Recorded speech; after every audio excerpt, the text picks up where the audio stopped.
తెల్లవారితే చక్రవర్తి అయి రాజ్యమునేలే రామయ్య తండ్రి మాటకై పదవిని బదలి అడవులకేగెనయా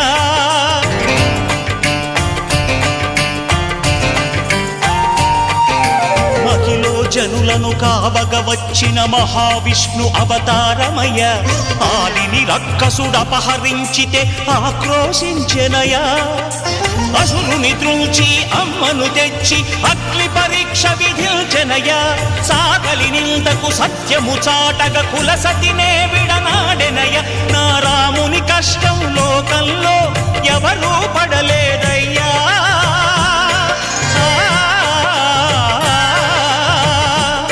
నా రాముని కష్టం లోకంలో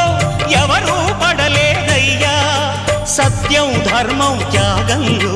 అతనికి సరిలేరయ్యా